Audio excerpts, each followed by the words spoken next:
오늘은 신생아 특례대출 총정리해봤습니다.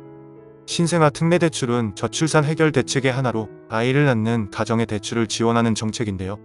12조 원 가량의 예산이 투입되는 대규모 지원인 만큼 조건과 금리, 신청 방법 등에 대해 자세히 알아보겠습니다. 구독과 좋아요 한 번씩 부탁드립니다. 2024년 1월부터 시행 예정인 신생아 특례대출 정책은 현재 조건이 확정된 사안은 아닙니다. 현재까지 나온 내용을 기준으로 정리했으며 추후 약간의 변경이 있을 수 있다는 점 참고해 주시기 바랍니다. 먼저 신청 대상은 아이를 출산한 자여야 합니다. 대출 신청일 기준 2년 내에 출산한 자로 제한되며 2023년 1월 이후 출산한 가구부터 대상에 해당됩니다. 즉 2022년 12월에 출산한 가구는 대상에서 제외됩니다. 임신 중인 출산 예정자 역시 이용이 불가하며 혼인에 관계없이 미혼이어도 대출을 이용할 수 있습니다. 또한 무주택자만 가능한데요. 분양권이나 입주권 보유자도 제외될 것으로 보입니다.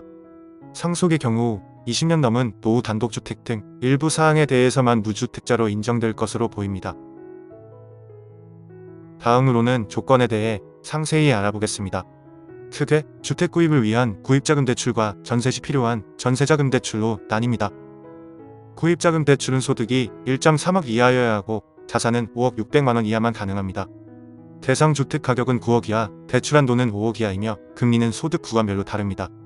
연소득 8,500만원을 기준으로 이하일 경우는 1.6에서 2.7% 금리가 적용되고 초과할 경우는 2.7에서 3.3% 금리가 적용됩니다. 전세자금 대출도 마찬가지로 소득은 1.3억 이하여야 하고 자산은 3억 6,100만원 이하, 대상 주택의 보증금은 5억 이하만 가능합니다.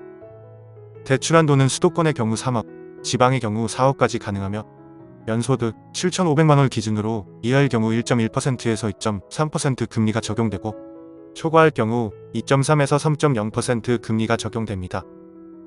특례 금리 기간은 5년으로 동일합니다. 조건이 좋아서 이를 투자에 악용할 여지도 있는데요. 따라서 대출 신청일로부터 1개월 안에 전입을 해야 하고 1년 이상 실거주 의무가 따를 예정입니다. 아이를 추가로 출산 시 최대 3명까지 1인당 0.2% 추가 금리 인하와 4년씩 특례 기간이 연장되어 최대 12년 금리 혜택을 받을 수 있습니다.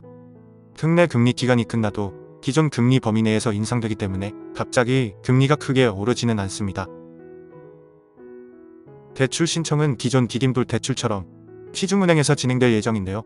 출산 여부와 소득 등을 심사한 후 통과하면 대출이 나오게 됩니다. 기존 아파트라면 바로 대출을 받을 수 있고 분양 아파트라면 잔금 때 대출이 나오게 됩니다. 만약 기존 주택 대출을 받고 있는 경우 신생아 특례 대출로 갈아타는 대환 대출도 검토 중이라고 하는데요. 이는 1주택자에 한하여 가능할 것으로 보입니다. 이외에도 혼인 증여재산 공제와 취득세 감면 등 내년부터 바뀌는 여러 부동산 정책들도 있으니 관심 있으신 분은 댓글 링크를 참고해보세요. 신생아 특례 대출과 기존 주담대를 비교해보면 다음과 같은데요. 금리도 낮고 소득과 주택 가격도 완화되어 상당히 좋은 조건입니다. 따라서 아이 출산 계획이 있으시다면 이번 기회가 내 집 마련에 좋은 시기로 보입니다. 그리고 5월부터는 신생아 특별 공급도 진행될 예정입니다. 연간 7만 가구 수준의 주택이 공급될 예정이라고 하는데요. 모집 공고일 기준 2년 이내에 임신 및 출산을 한 가구를 대상으로 자격이 주어집니다. 빠른 시일 내로 관련된 정책이 발표될 것으로 보이는데요. 미리 내용을 숙지하셔서 계획을 잘 세워보시기 바랍니다. 이상으로 신생아 특례 대출과 특별 공급까지 총정리해봤습니다.